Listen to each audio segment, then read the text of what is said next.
আর্থিক সংকটে থাকা ফার্স্ট সিকিউরিটি, গ্লোবাল, সোশ্যাল ইসলামী, এক্সিম ও ইউনিয়ন ব্যাংককে একীভূত করে সম্মিলিত ইসলামী ব্যাংক পিএলসি গঠন করেছে বাংলাদেশ ব্যাংক। গভর্নর ড আহসান এইচ মনসুর জানিয়েছেন, আমানতকারীরা আগামী সোমবার থেকেই স্ব শাখা থেকে প্রাথমিকভাবে ২ লাখ টাকা পর্যন্ত উত্তোলন করতে পারবেন। নতুন এই ব্যাংকটিকে দাঁড় করাতে সরকার ইতোমধ্যে ২০,০০০ কোটি টাকা মূলধন সরবরাহ করেছে এবং আমানত বীমা তহবিল থেকে আরও সহায়তা দেওয়া হচ্ছে। বড় আমানতকারীদের জন্য ধাপে ধাপে টাকা তোলার বিশেষ স্কিম রাখা হলেও ৬০ বছরের ঊর্ধ্বে এবং ক্যান্সার আক্রান্ত রোগীদের ক্ষেত্রে নিয়ম শিথিল করা হয়েছে। বর্তমানে প্রায় ৭৬ লাখ গ্রাহকের অর্থ ফেরত দেওয়ার লক্ষ্যে কারিগরি কাজ শেষ পর্যায়ে রয়েছে এবং ব্যাংকটির প্রধান কার্যালয় রাজধানীর সেনা কল্যাণ ভবনে স্থানান্তর করা হয়েছে। আপনি কি একীভূত হওয়া ৫টি ইসলামী ব্যাংকের কোনো একটির আমানতকারী এবং নিজের জমানো টাকা নিয়ে দুশ্চিন্তায় আছেন? আজকের ভিডিওতে আমরা বাংলাদেশ ব্যাংকের গভর্নরের দেওয়া আশ্বাসের ভিত্তিতে আপনাদের টাকা ফেরত পাওয়ার পূর্ণাঙ্গ রোডম্যাপ নিয়ে আলোচনা করব। ঠিক কবে থেকে আপনি টাকা তুলতে পারবেন এবং প্রাথমিক পর্যায়ে কত টাকা তোলার সুযোগ থাকছে তা কি আপনার জানা আছে? এছাড়া যাদের ২ লাখ টাকার বেশি আমানত রয়েছে তারা কিভাবে ধাপে ধাপে টাকা পাবেন এবং অসুস্থ রোগীদের জন্য কি বিশেষ সুবিধা থাকছে সেই সব প্রশ্নের উত্তর মিলবে এই ভিডিওতে। নতুন সম্মিলিত ইসলামী ব্যাংক কিভাবে পরিচালিত হবে এবং আপনাদের আস্থার সংকট কাটাতে সরকার কি বড় পদক্ষেপ নিয়েছে তা বিস্তারিত জানতে ভিডিওটি শেষ পর্যন্ত দেখুন। প্রিয় ভিউয়ার্স, আসসালামু আলাইকুম। আজকের নতুন ভিডিওতে আপনাকে স্বাগত জানাচ্ছি। আপনি যদি আমার চ্যানেলে নতুন হয়ে থাকেন তাহলে এরকম নতুন নতুন ভিডিওর আপডেট পেতে চ্যানেলটি সাবস্ক্রাইব করে রাখুন। ভালো লাগলে লাইক, কমেন্ট করুন আর সম্পূর্ণ ধারণা পেতে পুরো ভিডিওটি না টেনে দেখুন। তাহলে শুরু করা যাক। দীর্ঘ প্রতীক্ষার অবসান হতে চলেছে দেশের ব্যাংকিং খাতের সবচেয়ে আলোচিত বিষয় একীভূত হওয়া ৫টি ইসলামী ব্যাংকের গ্রাহকরা কবে তাদের আমানতের টাকা ফেরত পাবেন।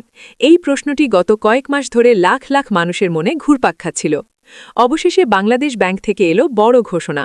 স্বয়ং গভর্নর ড আহসান এইচ মনসুর আশ্বাস দিয়েছেন, চলতি মাসের শেষেই গ্রাহকরা তাদের টাকা তুলতে পারবেন।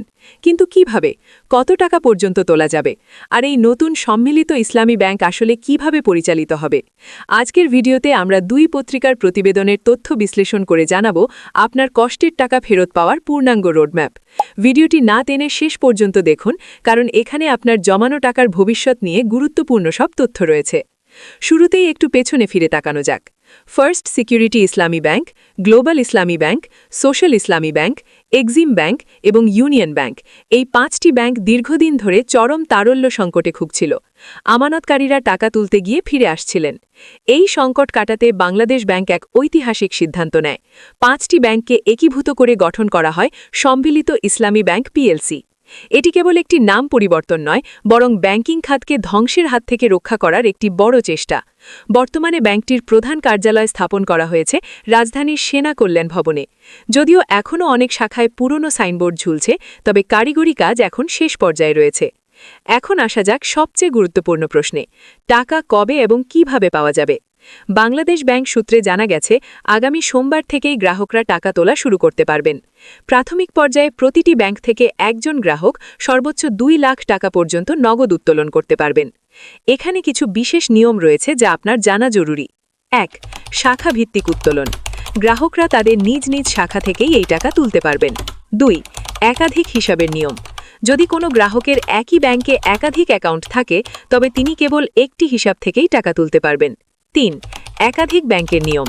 তবে আপনার যদি এই ৫টি ব্যাংকের আলাদা আলাদা ব্যাংকে অ্যাকাউন্ট থাকে, তবে আপনি প্রতিটি ব্যাংক থেকেই ২ লাখ টাকা করে উত্তোলন করতে পারবেন। গভর্নর ড আহসান এইচ মনসুর জানিয়েছেন, আমানতকারীদের আস্থা ফেরাতে সরকারি প্রতিষ্ঠানের আমানত এই ব্যাংকে সংগ্রহের উদ্যোগ নেওয়া হচ্ছে। অর্থাৎ সরকার সরাসরি এই প্রক্রিয়ায় যুক্ত থাকছে। যাদের অ্যাকাউন্টে ২ লাখ টাকার বেশি আছে তাদের চিন্তার কোনো কারণ নেই। বাংলাদেশ ব্যাংক একটি সুনির্দিষ্ট উত্তোলন স্কিম ঘোষণা করতে যাচ্ছে।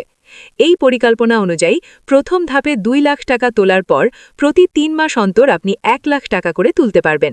এই প্রক্রিয়া সর্বোচ্চ ২ বছর পর্যন্ত চলতে পারে। বাংলাদেশ ব্যাংক এখানে অত্যন্ত মানবিক একটি সিদ্ধান্ত নিয়েছে। যাদের বয়স ৬০ বছরের বেশি অর্থাৎ সিনিয়র সিটিজেন এবং যারা ক্যান্সারের মতো মরণব্যাধিতে আক্রান্ত, তাদের জন্য এই ২ লাখ টাকার লিমিট কার্যকর হবে না। তারা তাদের প্রয়োজন অনুযায়ী যে কোনো পরিমাণ অর্থ উত্তোলন করতে পারবেন। এটি নিশ্চিতভাবেই হাজার হাজার পরিবারের জন্য একটি বড় স্বস্তির খবর। অনেকে প্রশ্ন করছেন, এই নতুন ব্যাংকটি কি আদৌ টিকে থাকবে? চলুন এর মূলধন কাঠামো দেখে নিই। সম্মিলিত ইসলামী ব্যাংকের অনুমোদিত মূলধন ধরা হয়েছে 40,000 কোটি টাকা। এর মধ্যে পরিশোধিত মূলধন 35,000 কোটি টাকা। সরকার নিজে থেকে 20,000 কোটি টাকা মূলধন হিসেবে সরবরাহ করেছে। বাকি 15,000 কোটি টাকা আসবে আমানত বীমা তহবিল থেকে। একটি বড় সিদ্ধান্ত হল, এই 5টি ব্যাংকের আগের শেয়ার হোল্ডারদের শেয়ারের মূল্য বর্তমানে শূন্য ঘোষণা করা হয়েছে, কারণ ব্যাংকগুলোর প্রাকৃত সম্পদ ঋণাত্মক হয়ে পড়েছিল। অর্থাৎ আগের মালিকদের দায়ভার সরকার নিজের কাঁধে নিয়ে নতুনভাবে শুরু করছে। পরিসংখ্যান বলছে, এই 5টি ব্যাংকে বর্তমানে প্রায় 75 থেকে 76 লাখ আমানতকারী রয়েছেন।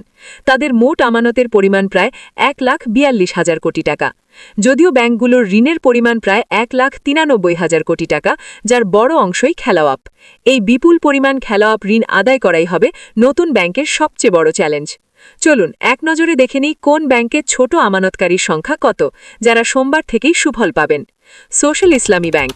এখানে 1 লাখ টাকা পর্যন্ত আমানতকারী 24 লাখের বেশি, আর 2 লাখ পর্যন্ত আছেন আরও 86,000 গ্রাহক। ফার্স্ট সিকিউরিটি ইসলামী ব্যাংক। এখানে 1 লাখ টাকা পর্যন্ত গ্রাহক 22,02,000 জন। Exim bank. 12,81,000 গ্রাহকের আমানত 1 লাখ টাকার নিচে। ইউনিয়ন ও গ্লোবাল ইসলামী ব্যাংক। এই দুই ব্যাংকেও প্রায় 9 লাখের বেশি ছোট আমানতকারী রয়েছেন। অর্থাৎ সিংহভাগ গ্রাহকই প্রাথমিক এই পদক্ষেপের ফলে তাদের টাকা ফেরত পাওয়া শুরু করবেন। ব্যাংকিং মানে শুধু টাকা তোলা নয়, ব্যবসা বাণিজ্যের জন্য আন্তর্জাতিক লেনদেনও জরুরি। বর্তমানে সম্মিলিত ইসলামী ব্যাংকের নিজস্ব নষ্ট অ্যাকাউন্ট বা বৈদেশিক মুদ্রার হিসাব নেই। তবে গভর্নর জানিয়েছেন, আপাতত একীভূত হওয়া ব্যাংকগুলোর বিদ্যমান নষ্ট হিসাব ব্যবহার করে এলসি খোলা বা আন্তর্জাতিক লেনদেন চালানো হবে।